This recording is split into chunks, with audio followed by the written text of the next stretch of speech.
So hey guys, আজকে মানে একটা সাংঘাতিক ব্যাপার হয়েছে। তো আজকে অ্যাকচুয়ালি আমি আর অনেক একটু ব্যস্ত ছিলাম, ঘরটা একটুখানি ওই রিমডিউলেশন কাইন্ড অফ বলতে পারো, যে ঘরটা একটু ঠিকঠাক করছিলাম, খাটটাটগুলো সরিয়ে টরিয়ে যেরকমভাবে যা নিজেদের ক্ষেত্রে আর কি সুবিধা হবে সেইভাবে ঘরটা সাজাচ্ছিলাম। আর তার সাথে সাথে হচ্ছে তোমার আমি একটু ভাতটা চাপিয়েছিলাম, ঠিক আছে, মানে আমি ভাতটা জাস্ট নর্মালি যেরকম ভাত করি সেরকম ভাতটা ওই হাঁড়ির মধ্যে দিয়ে চাপিয়ে দিয়েছিলাম। দিয়েটি এবারে আমরা তো যথারীতি নিজেরা নিজের মতো কাজে ব্যস্ত হয়ে পড়েছি, ঠিক আছে। এবার তারপরেতে হঠাৎ করে ফায়ার অ্যালার্মের শব্দ হচ্ছে, ঠিক আছে। ফায়ার অ্যালার্মটা যেরকম বাজে, এখানে প্রত্যেকটা জায়গায় বক্স করা আছে, হঠাৎ করে ফায়ার অ্যালার্ম বাজতে শুরু করে দিয়েছে। আর ওখান থেকে পুলিশ ভাষায় উভাকা করে যে কী বলে যাচ্ছে কিছু বোঝা যাচ্ছে না। তারপর খানিকক্ষণ মাঝে যখন ইংলিশে বলছে তখন বুঝতে পারছি যে বিল্ডিংয়ের বাইরে চলে যেতে বলছে।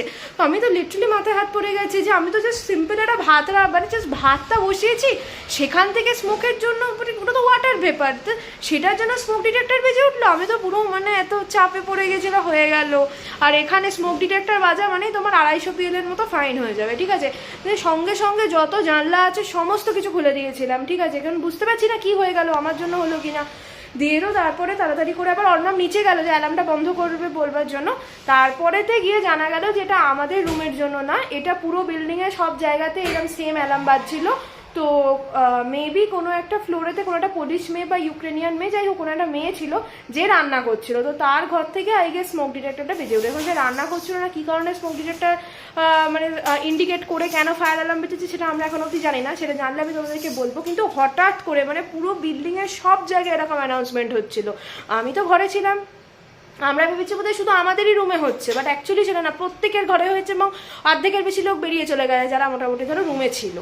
আর সঙ্গে সঙ্গে দমকল চলে এসছে কিছুক্ষণের মধ্যেই, মানে 2 থেকে 3 মিনিটের মধ্যেই দেখছি দমকল পর্যন্ত চলে এসছে। মানে সে কী কেলেঙ্কারি কাণ্ড, মানে এইরকম আমি জাস্ট লাইক প্রথমবার এরকম দেখছি যে সঙ্গে সঙ্গে। আর দিয়ে লাস্টে ওই মেয়েটাও তাড়াতাড়ি করে নিচে গেছে, নিচে গিয়ে বললো যে ওরই রুম থেকে হয়েছে। তো ওকে আবার 250 PL মানে হচ্ছে অ্যাকচুয়ালি 5000 টাকা ওর ফাইন হলো। মেয়েটা তার মাথায় হাত দিয়ে দিয়েছে, মনে হয় রান্না করছিল বেচারা। ফায়ার অ্যালার্ম মানে এখানে এত কনসিয়াসলি কাজ করতে হয় না, একটু স্মোক ক্রিয়েট হওয়া মানে এরকম ফায়ার অ্যালার্ম বাজবে। আর কি যে ছাই পুলিশে বলে তার নেই ঠিক, মানে একদম মাথা খারাপ করে দেবে পুরো সে। আর এই যে দমকলের এই যে এটা মানে দমকল না আসা অব্দি ফায়ার অ্যালার্ম নাকি কেউ বন্ধ করতে পারবে, এরকম নাকি কিছু ব্যাপার স্যাপার আছে, বুঝতে পারলাম না কি ওটা আমি তোমাদেরকে জেনে আরও ইন ডিটেলসে বলবো, ঠিক আছে। মানে প্রচণ্ড প্রবলেমটা, মানে কি আর বলবো, মানে গোটা প্রত্যেকটা রুমে এইভাবে অ্যানাউন্সমেন্ট স্টার্ট হয়ে গিয়েছিল। তো যাই হোক, এখন দমকলওয়ালারা চলে গেল, মোটামুটি এখন সিচুয়েশান আন্ডার কন্ট্রোল, এটুকু বোঝা যাচ্ছে। চলো আমরা আমাদের এই বাকি কাজটা একটু মিটিয়ে নিই, তারপর তোমাদেরকে দেখাবো রুমটা কেমন লাগছে। তো দেখো গাইস, দেখতেই পাচ্ছ, দেখো এখানে দেখো দমকল চলে এসছে এখন। হঠাৎ করেই আমাদের বিল্ডিংয়ে সাইরেন বাজতে শুরু করে দিয়েছিল, ফায়ারিং অ্যালার্ম বাজছিল। তো আমি ভাত চাপিয়েছিলাম না, আমার জন্য বোধহয় হলো কি জানি, প্রচণ্ড নার্ভাস হয়ে পড়েছিলাম। দিয়ে নিচে গেলাম, গিয়ে তারপরে দেখা গেল যে না, অন্য কারোর ঘরে এরকম আর কি ফায়ার অ্যালার্ম বেজে উঠেছে। এ দেখো দমকল বিভাগ থেকে লোকজনও চলে এসছে, কারোর একজনের ঘরে এরকম হয়েছে, তার আবার ফাইনও হয়ে গেছে 250 PL। তো এরা বলছে নর্মাল বাটারে কিছু ফ্রাই করলে নাকি এরকম প্রবলেম হয়। বাটার তো হাই ফ্লেমেবল, ধরে যেতে পারে, তো স্মোক ডিটেক্টরে ডিটেক্ট করে না। দেখো সঙ্গে সঙ্গে দমকল চলে এসছে এখানে, সব ঢুকছে বিল্ডিংয়ের ভেতরে।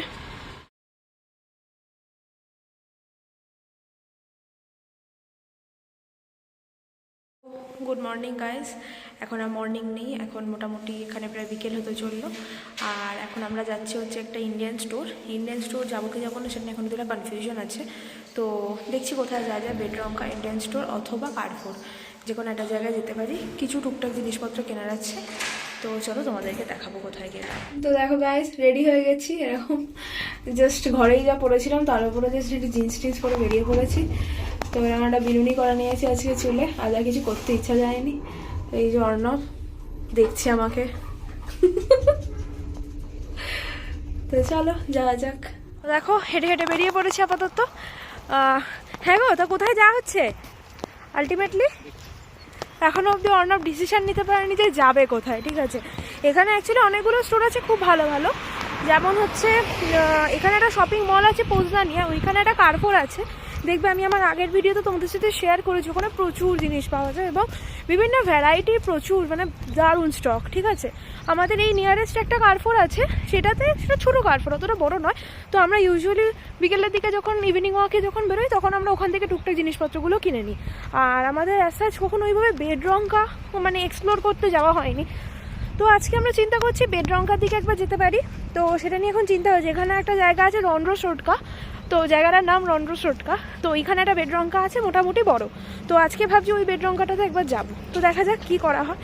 আর দেখো তোমাদেরকে দেখিয়েছিলাম এখানে সেই সূর্যমুখী ফুলের মতো খুব সুন্দর সুন্দর ঘাসের মধ্যে ফুল হয়। দেখো তোমাদেরকে দেখাচ্ছি, আজকে ফুলগুলো আরও বড় বড় লাগছে। দেখো এগুলো সব এই ঘাসের মধ্যেই ফুলগুলো দেখো অনেকটা বড় বড় হয়ে গেছে এখন।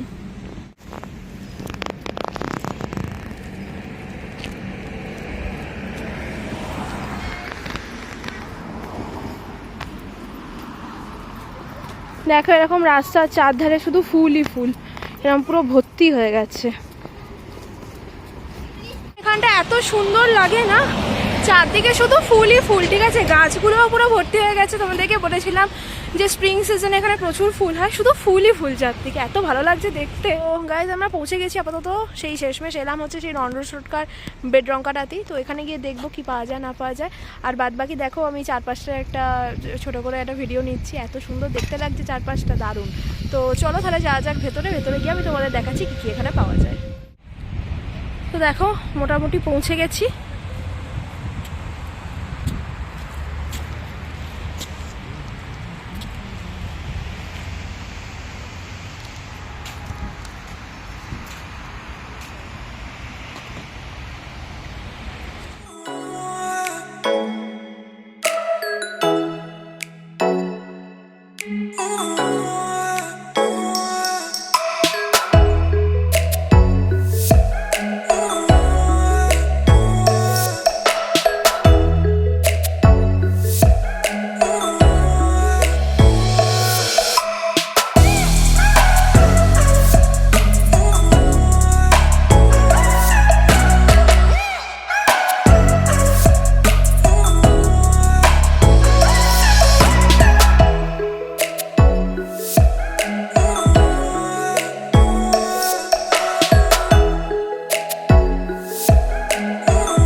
এখন মোটামুটি এখন এখানে সন্ধে হতে চললো প্রায় ওই 7:30 8টা এরকম, এখন 8টা বাজছে। এখন আমরা 7:30টার সময় মোটামুটি রুমে চলে এসেছি।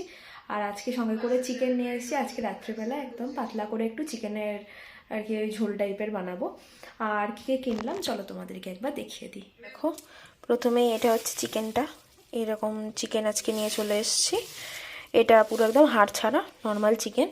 আর এই যেরকম কলা কিনে এনেছি অনেকগুলো, আর তার সাথে কিনে এনেছি হচ্ছে এরকম 1.5 কিলো মতো আলু। এরপরে দেখো এই অর্ণব চা খাবো বলছিল, তো চা খাবার জন্য বড় কাপ ছিল, কোনো ছোট কাপ থাকেনি, তো সেই জন্য এরকম একটা ছোট কাপ নিয়ে এসেছি। ও চা খাবে, আমার বড় কাপেই সুবিধা হয়। এরকম একটা ব্রোকলি নিয়ে এসেছি, এটা 500 গ্রামস আছে। আর এই টমেটোগুলো খুব সুন্দর বলছে, তো এই টমেটোগুলো নিয়ে এসেছি। এই টমেটোগুলো অন্যান্য টমেটোগুলোর থেকে একটু বেশি এক্সপেন্সিভ, কিন্তু খুব ভালো বলছে, তো এই টমেটোটা নিয়ে এসেছি। এই দেখো এরকম একটা ডিম নিয়ে এসেছি। আর এই যে দুধটা আমরা খাই, এই দুধটা বেসিক্যালি আমি খেতে পছন্দ করি, তো এই দুধটা এনেছি। আর এরকম দুটো চকলেট, একটা এরকম অরিও ফ্লেভারের আর একটা এরকম হেজেলনাট ফ্লেভারের। আমরা ওখানে বেডরঙ্কা থেকে তারপরেতে কার্ফোর গিয়েছিলাম, যেটা পোজনানিয়াতে। তোমাদেরকে আগের দিন আমি কার্ফোরটা পুরোটা দেখিয়েছিলাম বলে আজকে আর কার্ফোরে গিয়ে সেরকমভাবে কিছু আমি শ্যুট টুট কিছু করিনি। আর অর্ণব এখন ভেতরে অলরেডি একটা মিটিং টাইপের করছে, তো ও বসে পড়েছে, একটু ব্যস্তই আছে ও।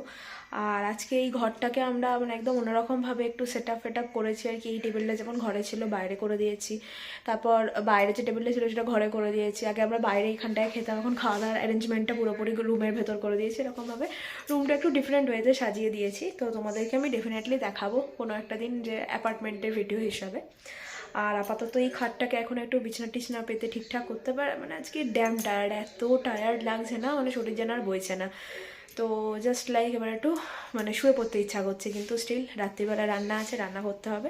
তো এখন একটুখানি রেস্ট নেবো, লাইক 15-20 মিনিট, একটুখানি কফি খাবো, অনেকদিন ভালো করে কফি খাওয়া হয়নি, তো একটু কফি নিয়ে বসবো।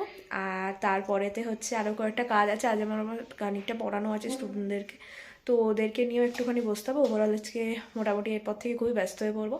তো আজকে ভিডিওটাকে এতটা অবধিই রাখছি। যদি তোমাদের কোনো কিছু ভালো লেগে থাকে দেন অবশ্যই লাইক করো, কমেন্ট করো, শেয়ার করো। আর আমার চ্যানেলটাকে অবশ্যই সাবস্ক্রাইব করে রেখো, যাতে করে আমি যখনই কোনো নতুন ভিডিও দেবো সবার আগে যাতে করে তোমরা নোটিফাই হয়ে যাও। চলো তাহলে আজকের মতো সবাইকে গুড নাইট, টাটা।